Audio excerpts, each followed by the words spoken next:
Thank you very much, Dr.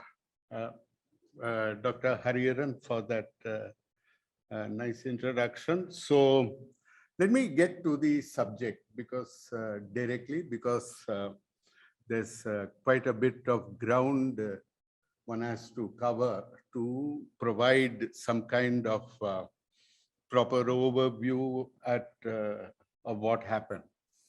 So COP26, as you know, is the 26th edition of the Conference of Parties of the United Nations Framework Convention on Climate Change.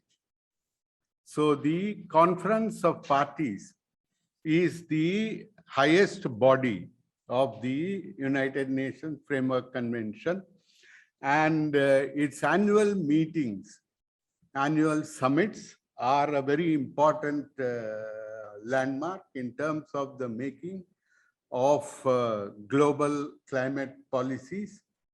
And you might say that it has become the instrument of global climate governance. And of course, this has a very important impact on the climate policies and climate action across the world in all individual countries.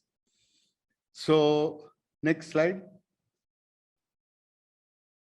I was a member of the delegation, but it was a Government of India delegation. So, however, the views I'll be expressing here are personal, so we will proceed on that basis. So let me begin by recalling some very basic scientific facts one should know about climate change. Now, climate change is a very neutral term. The correct term is global warming of anthropogenic origin. So it is now well established that the increase in global temperatures since the pre-industrial period is proportional to the global cumulative emissions over this period. And by proportional, we can actually say that it is approximately linearly proportional. So there is a very direct and simple relationship. So since the temperature increase is proportional to cumulative emissions, if you want the temperature increase to stay below a specified limit, then the cumulative emissions must stay within a limit. This limit is referred to as the global carbon budget. Now, so the temperature increase that results from emissions is determined by the global cumulative emissions that are reached by the time you reach net zero. Net zero because there could be both absorption by anthropogenic means alongside emissions. So it has to be net zero. That's the important thing. But this, in fact, when you say there has to be a limit, obviously at the end of when the limit is reached, emissions have to go to zero. Unfortunately, a huge kind of propaganda campaign, let me call it, when I am in a slightly more acid mood, I would call it a disinformation campaign, even though it's sometimes launched by scientists. So it is not the timing of, so the whole idea has come about because of this intense propaganda, that it is the time of reaching net zero, whether you reach it earlier or later, that is somehow relevant. Now, that is not, in fact, the correct state of affairs. It is the cumulative emissions that are reached on the way to net zero, which are the important, which is the important indicator. So this is not very complicated rocket science. This is like saying if you tell someone you cannot draw more than 5 buckets of water, and he says, well, I don't know, I will switch off the tap at some point, 10 hours from now. That's not very useful. Clearly, you have to tell me how much water you will actually take. So that's all there is to net zero and the global carbon budget. Next slide. Next slide. Yes. So the global carbon budget for the Paris Agreement temperature targets is the issue of relevance. So we can estimate it as the sum of the historical emissions plus the allowed future emissions. And of course, there is an issue because of the uncertainties in climate models and climate science. There is a certain probability with which you can achieve the temperature limit. So the budget varies with respect to that. That's somewhat of a detail. So let's stick to 50% probability of achieving the limit. So for 1.5 degrees, it is 2,956. GT stands for gigatons. Gigatons is billion tons. So billion tons of carbon dioxide. For 2 degrees centigrade, it is 3806 gigatons of carbon dioxide. Next slide, please. So historical cumulative emissions have eaten up more than 80% of the global carbon budget for 1.5 degrees centigrade. That is not surprising since the temperature that we have reached is roughly the mean value is about 1.07 degrees centigrade. So what is left is what the world has to live with. So the total emissions cannot exceed roughly another 500 gigatons. So only about 17% of the budget is left. So obviously, since developing countries particularly need as an interim measure the use of fossil fuels, they have to get there with something like, I would say, 1/4 of the possible emissions that other the well-to-do countries with China is a bit of an exceptional case, which the emissions that they were allowed. So if you do not have that capacity to emit to that extent, then obviously your economic and technological choices become limited. They become more expensive and development becomes a more arduous process. Next slide. Of course, obviously with 2 degrees centigrade, there is a little more flexibility is available. But you must remember that this is a global budget. So if some particular country emits a hell of a lot more than the others, then it is at the expense of the others. So we must ask, when we look at these numbers, who is responsible for eating up the carbon space which was originally available, or you can say consuming the bulk of the global carbon budget. Next slide. So here the story is very clear. The term Annex 1 refers to the developed countries in the language of the terminology of the UNFCCC. There is some technical specification there. You see, between 1850 and 1990, their share in global emissions is 71%. Now, you may ask 71% relative to what? So if you look at the population of Annex 1 countries in the contemporary era, it's roughly about 18% of global population. So 18% of population has actually, roughly speaking, consumed 71% of total emissions. Now, of course, you may say before 1990, we didn't have the convention, we didn't know about climate change, etc., etc. But in fact, they have continued on the same vein. And between 1991 and 2018, their share in global emissions is 46%.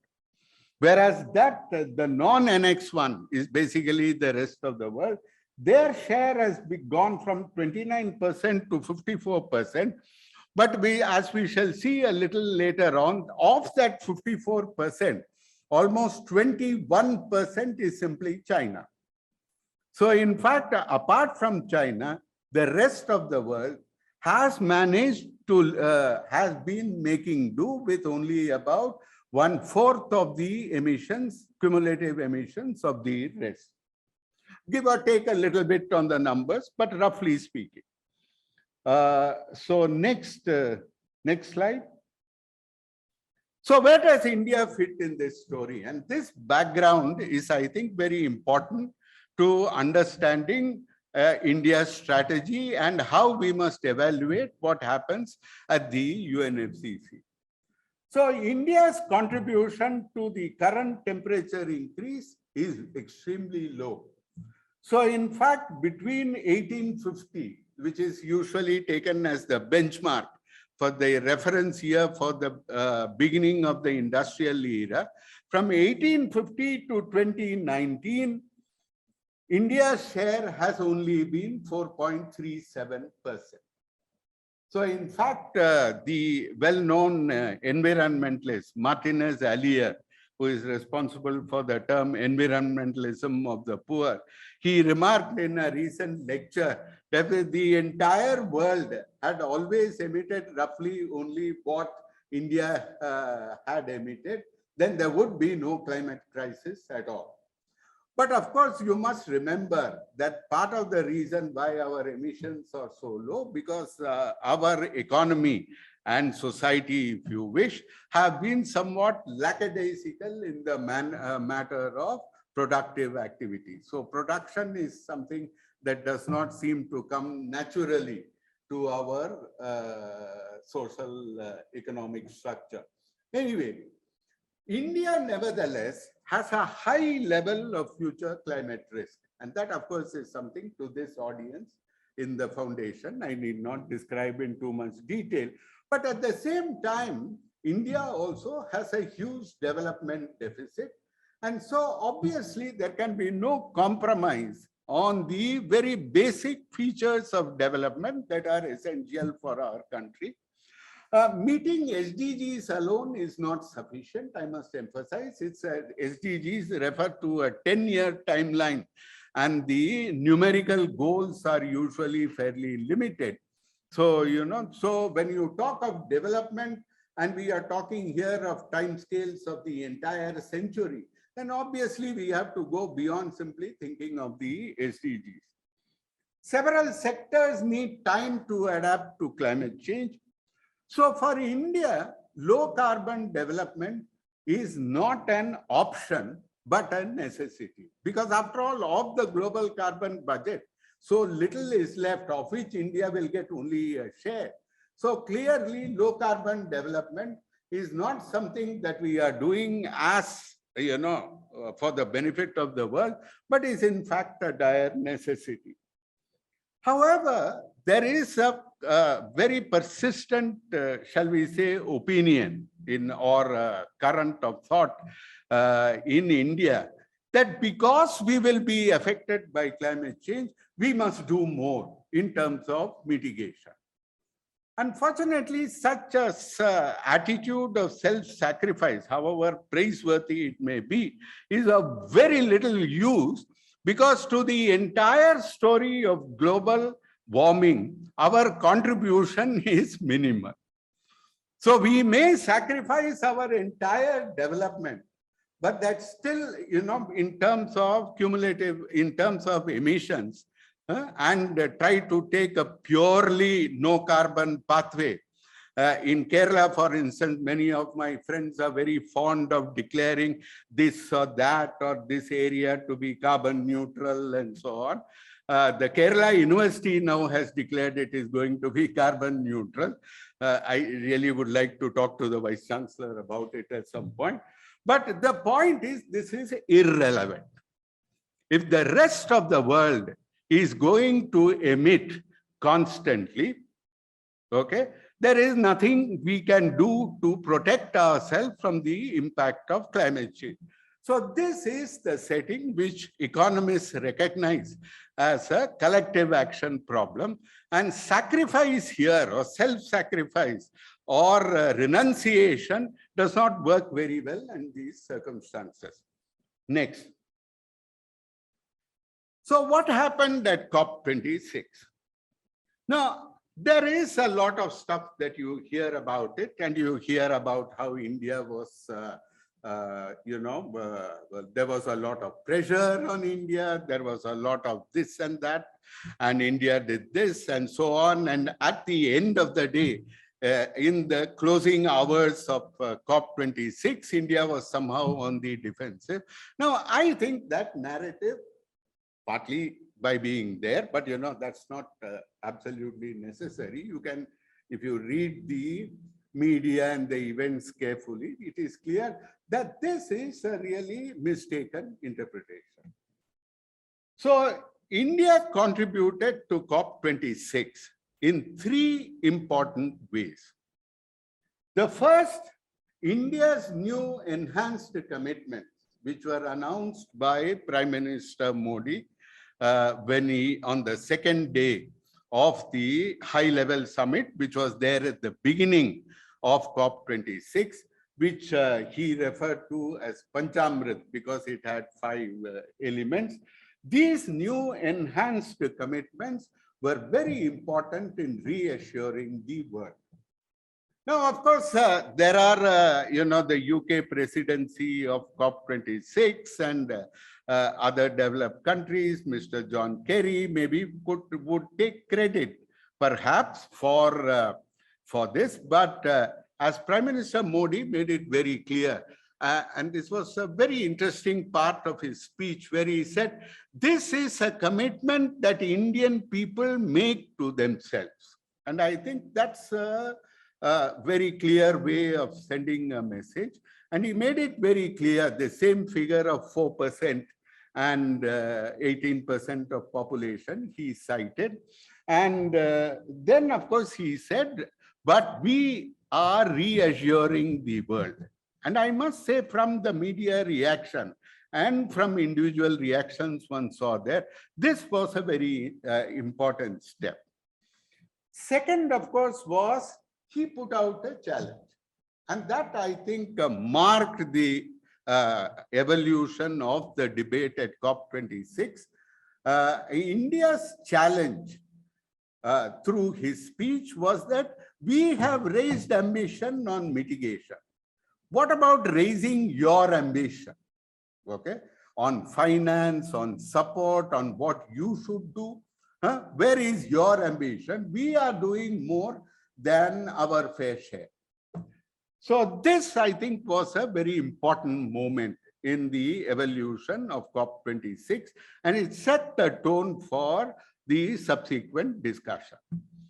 The second is during COP26, and this, of course, it is not as if our role alone is important. There are several countries, several groups of countries who are at, in discussion with each other, arguing with or perhaps against each other. So there is a process, but in this, India had two important contributions. One, of course, that India made it very clear that it would not be obstructive in the question of finalizing the implementation of the Paris Agreement. So flexibility was the watchword. There were, of course, things which were important to us, which we did insist on. We could discuss that maybe later in the question and answer. But nevertheless, on important points, we were also prepared to strike compromises. Okay. That, of course, is one thing. And it was quite important, I think, India's role in this regard. The second was that India provided full-throated support to the agenda of adaptation and compensation for loss and damage at COP26.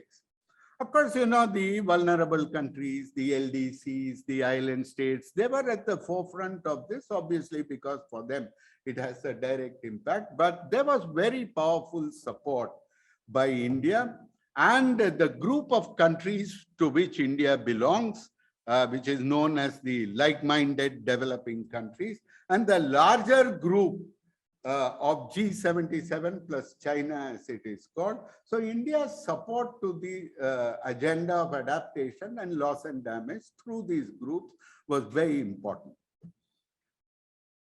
Then, of course, the issue was about the closing of COP26 and the somewhat of a drama, as it was made out by the global media, that took place on the last day. Here, of course, I would assert, and this is very important, I think, to keep in mind, that this was not an India on the defensive. India spoke from a position of strength based on science, based on the fact that it has now a good record over the last 10 years or 8 years, if you wish, between 8 and 10 years on climate action, based on the fact that we are arguing from a clear scientific position.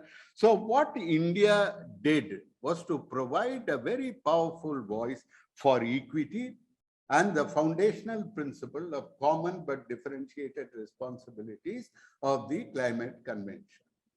Undermining that, the difference between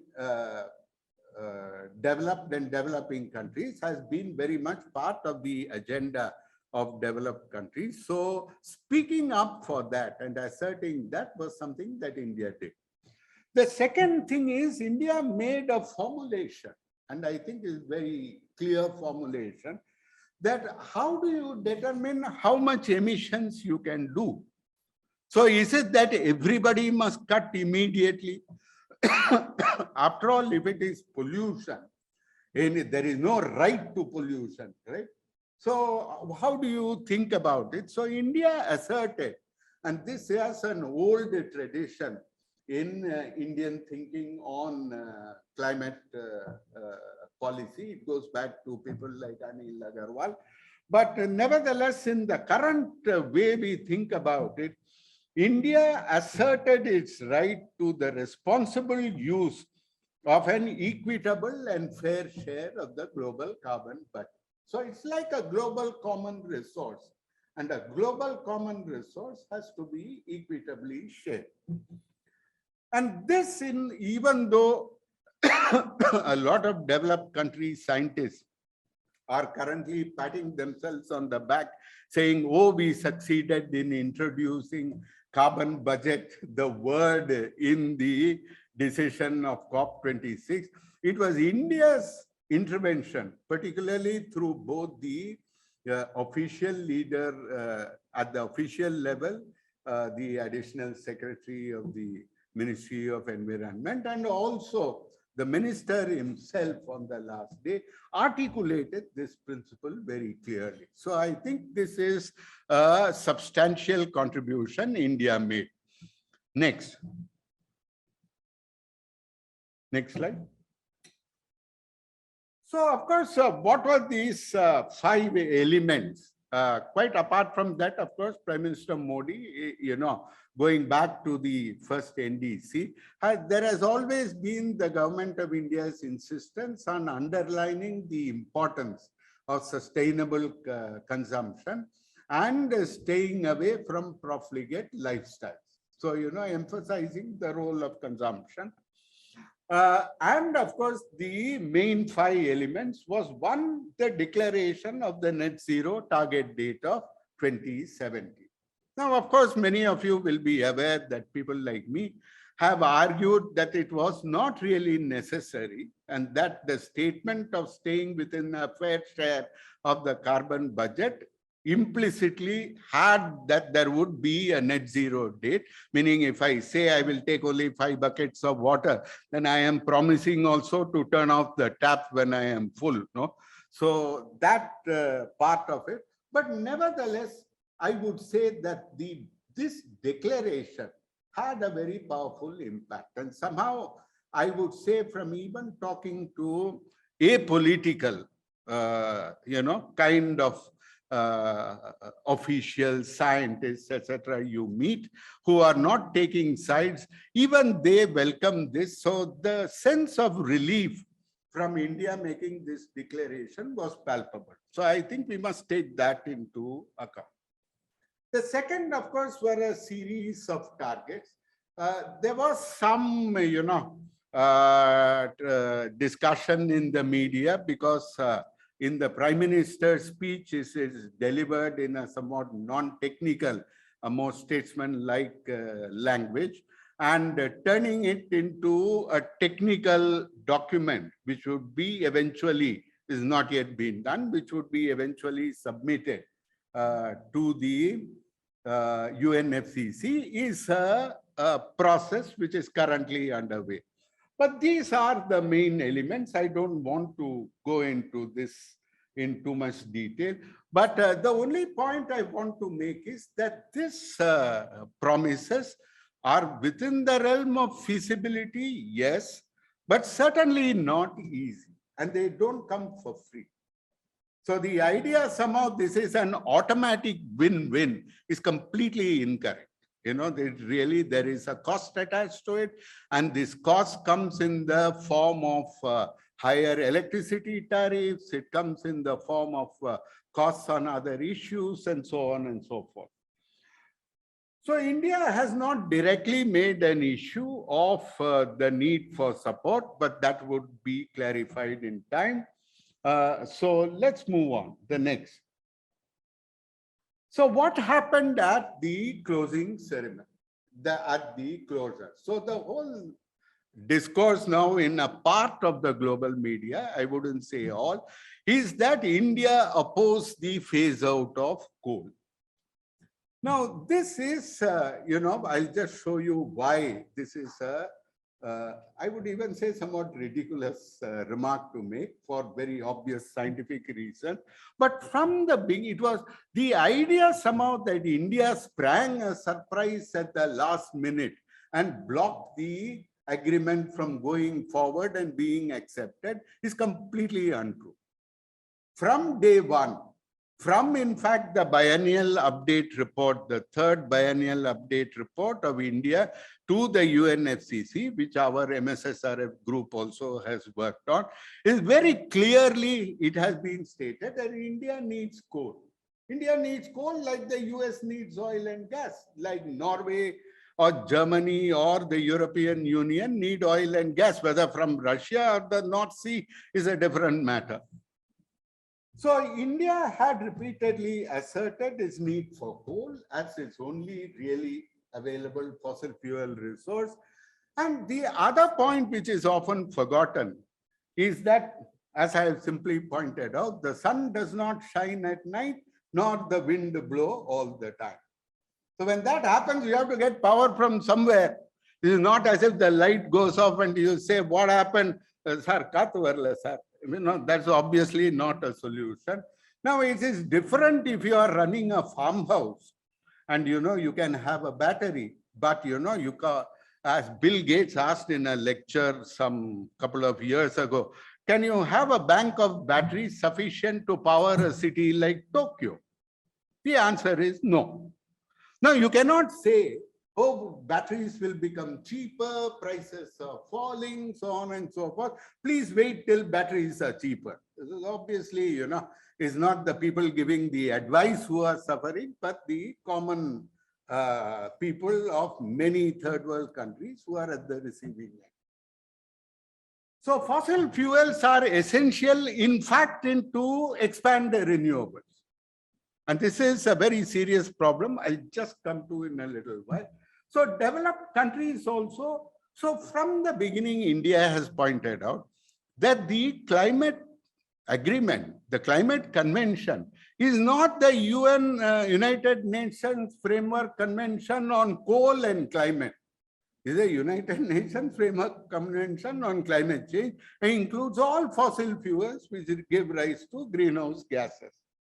So developed countries must reach net zero earlier for reasons I'll just briefly tell you, which means they must phase out all fossil fuels and not only coal. So what did India do? What India did was to insist on this point. And it must be said that it was not a point made defensively. It was a point made very clearly. It was not a point made as asserting a right to burn fossil fuel, but pointing out that there is both a need for the use of fossil fuel and also a right in terms of the fair share of the global carbon budget. And it is in those terms that we are opposing the framework. So now there is this whole thing about phase out or phase down, etc. These are not words India used, but in the spirit of compromise, these were words taken from the China-US declaration passed on the sidelines of COP26. And in a spirit of compromise, India accepted that language. But India, very importantly, raised the issue of energy for poverty eradication. It raised the issue of energy for poor and vulnerable communities. And it raised the issue of just transition, meaning when you have an economic transition, what happens to the laboring force? The inclusion of all these elements in the final statement is India's contribution. And I think we have really put these issues on the agenda in a way they were not there earlier.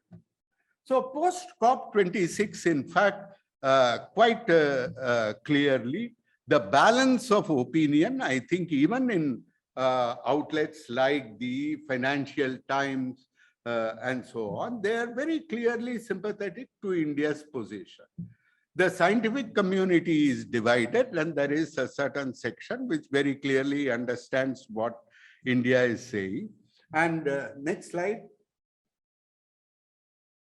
So here are some figures to show that India's consumption is hardly comparable to that of the rest of the world. So if you take coal, if you, UK, of course, is very low now, but that is because they, their whole manufacturing is no longer what it was earlier. But, their historical contribution has been quite enormous. But if you look at natural gas and if you look at oil consumption, India's consumption is, one would say, negligible. Okay. So it's very, so of course, absolute numbers matter. It's not that, they are irrelevant, but it is clearly to talk of India as the key block to realizing 1.5 degrees centigrade, and as if somehow India held up progress towards that is completely erroneous. Next.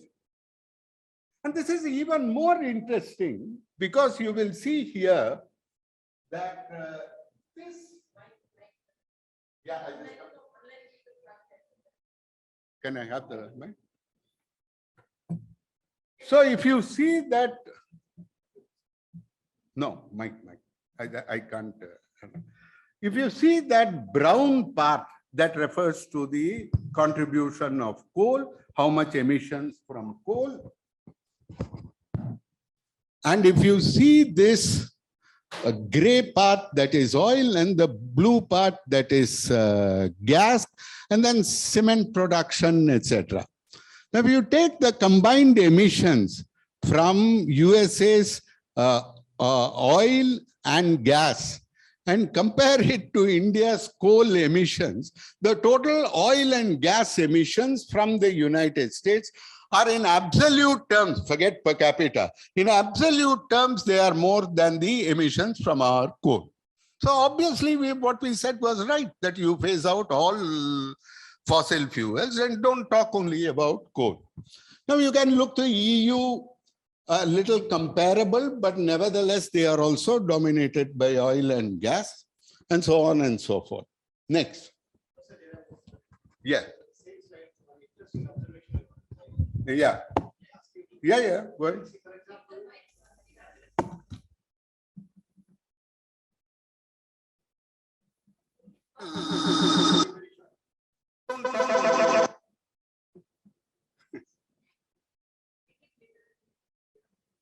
Look at South Korea, which is again a highly productive country in terms of goods and other things. How they are managing compared to the utilization of. But you have to be. You have to be a little careful there because South Korea is a very small country, so you will. But the correct measure would then be look also at its per capita emissions. And on that scale, of course, South Korea's emissions are quite substantial. So we can discuss this further. Next. So putting together this data has always been a problem because the data at the global level, comparing countries across the world, has always been coming to us from developed country sources. Now, we're not saying that they are cooking the books, but every scientist comes to the analysis of data, especially when it deals with an anthropogenic problem. Global warming is of anthropogenic origin. We are not talking about an air conditioner which is not working. No, we are talking about social and economic processes leading to warming. And there the issue is really of the attitudes, the biases, and the assumptions and premises that you bring to the data. So we have not had such a data source which is rooted in a third world institution, which is informed by attitudes typical among third world and developing countries. So one of our contributions, I think, from MSSRF and my former colleagues who are at the National Institute of Advanced Studies in Bangalore, has been to set up this climate equity monitor. So I encourage you to take a look at it. We don't have time for it now. Maybe we can have a session later where we can show people how to play around with it. And you can explore the worlds of resource consumption, etc. for yourself. We will, in short order, also add things related to agriculture, land use change and forestry, and perhaps on adaptation. Okay, next. I must say, of course, the government of India is quite happy, and the fact that we have set this up has also been very well received among scientists from other developing countries. So what were the developed countries up to? The first thing they did was to refuse persistently, despite the available evidence now from the cumulative emissions of the historical carbon budget, to acknowledge their responsibility. Guru, and can you click that link, historical responsibility? Yes. So you can see here, just stay there. And you can see here a little bit the same overall picture which I had given. You can see the responsibility of the United States. It has persistently between 29% or 18%. And in fact, even going ahead, they want something like a fifth to a quarter of all possible emissions. Okay, even though they constitute only 4% of the world's population. So China in the earlier period up to 1990 was, very similar, not too different from India. But post 1990, of course, they completely accelerated their expansion of industry, manufacturing, etc. And so, of course, they have caught up. Can we go back? Yes. Then the story currently is that even with the commitments they have made going forward, the developed countries will continue to grab a disproportionate share of the carbon space. Can you click on that link? So in fact, if they are supposed to stay within their fair share of the remaining carbon budget, say for 1.5 degrees, you can see this column in red, and you see that their 2050 net zero dates are highly inadequate. And in fact, for the entire world to reach, to stay within the budget for 1.5 degrees, even the entire world 2037 should be roughly the date, or you need much sharper emission reductions than anything that we are thinking of currently, so that we can stretch it out a bit. But so then you may ask, what is the reasonable possibility that the world will stay within 1.5? And I would say the prospects are very dim. Okay. Next, go back. So that is it. So the US plus EU alone, out of 500 gigatons which are available, they themselves are taking something like 148 gigatons. So, so even though they are 10% of the global population or a little more than that, so they are grabbing something like more than a fourth, I would say, of the cumulative emissions in the budget. So this is the crux of the problem. So what the developed countries' strategy has been to keep putting pressure on developing countries so that they have this flexibility for taking up more than their fair share of carbon space. This is not an abstract thing. More than their fair share of carbon space means your oil and gas can continue. Mr. Biden, just yesterday, COP26 was over. The ink, so to speak, is not dry on the Glasgow Climate Pact. He conducted the biggest auction seen in the history of the United States for oil and gas. The biggest. And Mr. Kerry went back and said, well, Australia went back and said 2030, revising our commitment. No, not necessarily. 2030, we are done. Nothing to be done.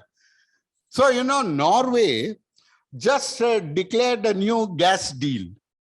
Okay, so the hypocrisy of this debate over what India did with that paragraph on coal is really astonishing. Huh? The other thing is that this net zero diverted attention from what needs to be done immediately. And now this is not just India which is saying it. It is not just the like-minded developing countries saying it, but a significant section of scientists and global civil society have reached the same conclusion. Okay. So what was the response of the developed countries? Just click that last thing. So what they did was to write a whole lot of things into the COP26 decision. None of them are strictly speaking mandatory on countries, but they are simply trying to rewrite the process of what was already agreed upon. So, in the jargon of negotiations, India often refers to it as changing the goalpost. They keep changing the goalpost. The moment you decide Paris Agreement we are going to implement, they have a new set of goalposts. So in fact, prior to COP26, from our group here, we prepared a small note. So those of you who want, while going out, you may pick the copy of that. That again, the government was very happy. We did it for them. And so now the Paris Agreement asks all countries, not mandatorily, but encourages all countries, not encourages, there is a technical term, but anyway, a long-term strategy till 2050. Now what they are suggesting is, what has been put in the Glasgow Climate Pact is that countries are asked to see if they can revise it periodically. How can you revise a long-term up to 2050 periodically, while at the same time you're constantly going to be revising your short-term commitments also? So now they have a 5-year review process, was already agreed upon in the Paris Agreement. Now they want a new work program with increased mitigation, with a report by next year, annual reports, and every year a high-level ministerial meeting to see what you can do more. How is it possible that developing countries on an annual basis would be able to revise their commitments? On an annual basis? We cannot even, finish a scheme under the government, given our difficulties. So you're going to revise your commitments on what to do about global warming on an annual basis. Not that it is going to happen in the developed countries either. So what has happened is that this text is full of a lot of things like this, which are very good rhetoric, which will be very appealing, which gives the impression of a lot of action, but whose practical realization is fairly invisible. So it calls on all parties to work towards emissions reduction with no regard for equity. Then it takes emissions pathways from modeling exercises where equity is completely ignored. So all of this is brought together. And what must be underlined? Now you may ask, what were countries like India doing? Why didn't we say, we won't agree? In fact, India from the beginning, the group of countries with which India is associated, the LMDC, whose spokesperson this year at COP26 was Bolivia, and various other parties as well. I think it's about, if I'm not mistaken, 12 to 17 countries. I've lost track of the number. But China is part of it, India is part of it. Indonesia is not there, but Pakistan is there. So, a number of Saudi Arabia is part of it, Bolivia is part of it, Venezuela, and a few others. Malaysia is there, and so on. So here, how did they manage to push this through? So on the 12th, when the penultimate stage had been reached, there appears a final decision. 10 years ago, 12 years ago, what used to be happen, if we didn't agree, the text was left as it is. And you came back the next year and negotiated. Since Copenhagen, they have this attitude that the presidency of the COP comes with a take it or leave it text. Agreed. So there is a tussle and a compromise, and people go back and forth, etc. And you see whether you can agree on something. Now, in the process, you don't want to object. You don't get, because you don't want to be seen as holding it up. But there's a whole lot of things which from the beginning you have said you are not party to, you don't want. So India made very clear that all these parts of the text were very problematic, and it was expressed on the floor of the plenary by officially. Other countries like Bolivia spoke up, representing our views as well. What happened was on the 13th, when already we were running into overtime, okay, they came with a text which had no substantial change. There was only 15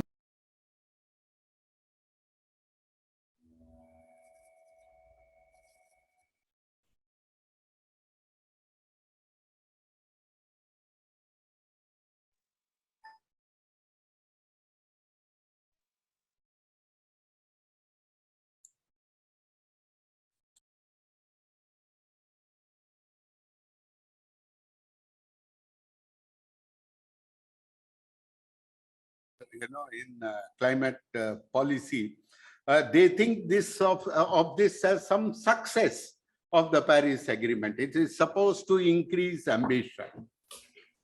On the one hand, what it does is actually increase the rhetoric, because on an annual basis, if you tell me you are going to change the mitigation action, when from 1990 to 2019, according to the latest estimates, the developed countries are going to reduce their emissions by only 10%.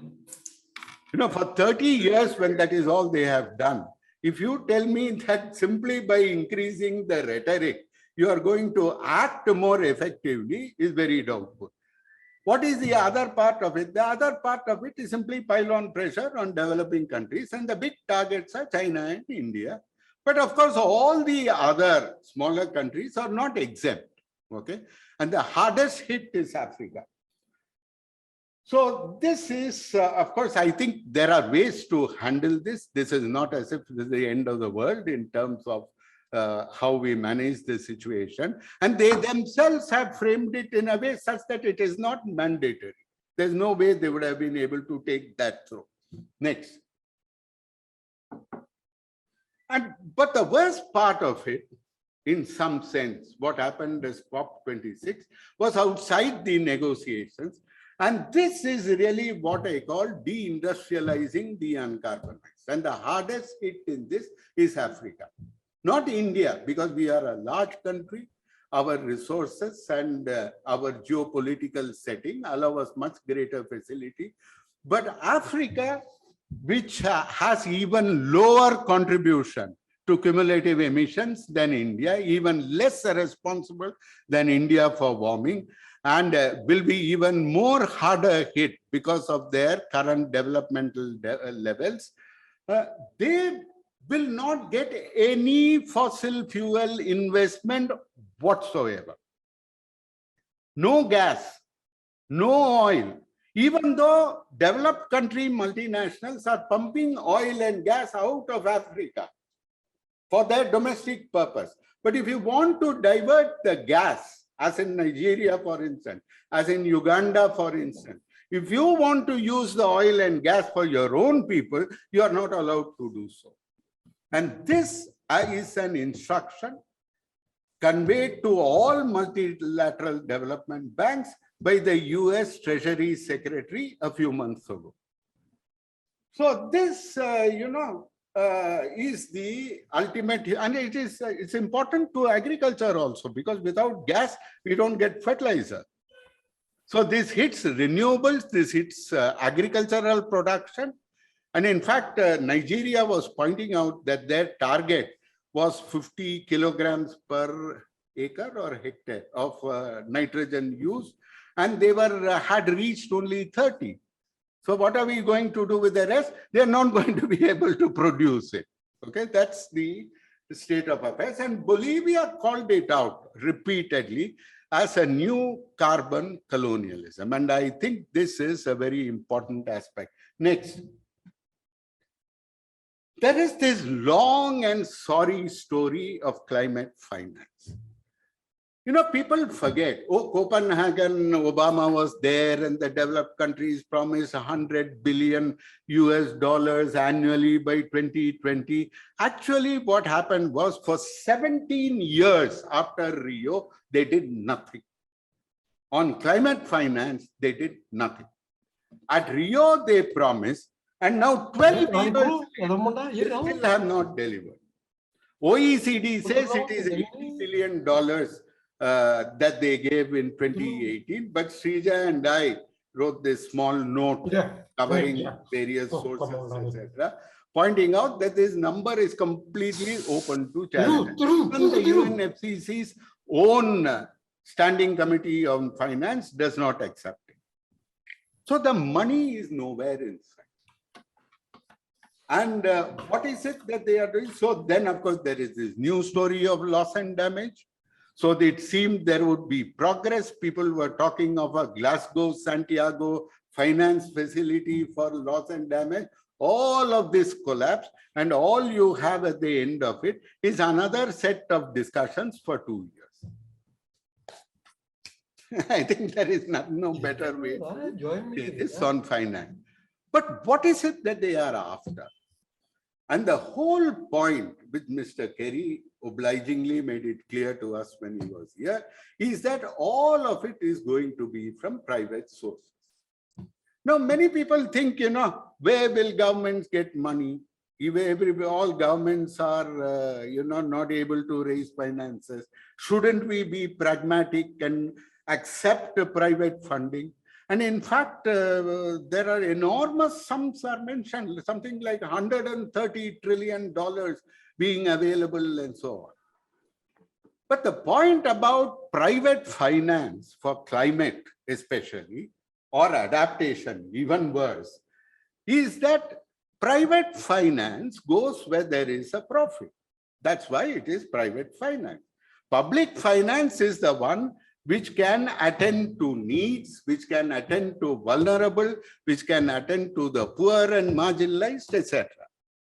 So our objection or reluctance to embrace private finance at the international global level for climate finance is founded precisely on this, that it will flow only to bankable projects. It will flow where there is money to be made in user charges over a longer period. It will go to all that kind of thing. It will not go where there are needs. It will not meet the requirements that developing countries have, and their implications for the poor and marginalized are likely to be very severe. And the end result is we can look forward to a new era of green debt, unlike perhaps the earlier black debt you had for whatever reason. So next. So what is the balance sheet? Let me try to wrap up with this. I have one more slide, but I won't go into that. So what is the balance sheet of COP26? I think it was in many ways an unequal fight. And because of the way the process is increasingly structured of trying to drive a top-down agreement of presentation of text, there is some attempt at meeting halfway, but not on all issues and not in a consistent manner. And the sidelining of developing country opinions is stark and obvious. But nevertheless, I would say that they didn't quite get away with it. So there are things that are there. There are hooks which are there where we can tell them, no, you cannot force us to do this. You cannot demand this of us. But the whole point is, at the end of the day, is it solving the climate problem? You know, there is a real climate problem out there. Are we solving it? The answer is, tragically enough, no.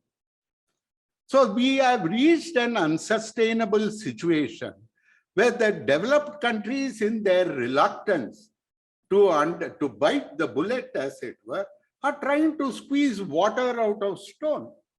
You saw how much developing countries contribute to emissions. 80% of the world contributes something like 25 to 30%. How much mitigation will you squeeze out of it? It's impossible. So this is, in some sense, the crux of the problem, and their continued unwillingness to understand this and go after this is perhaps the single greatest source of danger to humanity today. Okay, this I think one should be clear. And of course, you know, it's not as if we took it lying down. I think that there was a strong and powerful response. India in particular is always keen not to be seen as obstructive. But at this COP, I think India has spoken its mind very clearly and very firmly on issues of equity and climate justice, and given them a challenge. Said, we will undertake our mitigation. We will improve what we are trying to do, but where will you respond in appropriate fashion? So I think in time, the contentions are not over. Everybody talks of how the rules of implementing the Paris Agreement are all settled. They are settled at one level, but there is still a huge amount of detail on carbon trading, etc., which has to be pursued. So we will, you know, this process is something which will continue for some time. So let me stop here. I've gone on a bit longer, but as you can see, there were a few things to cover to make a coherent story. So let me stop here. Thank you.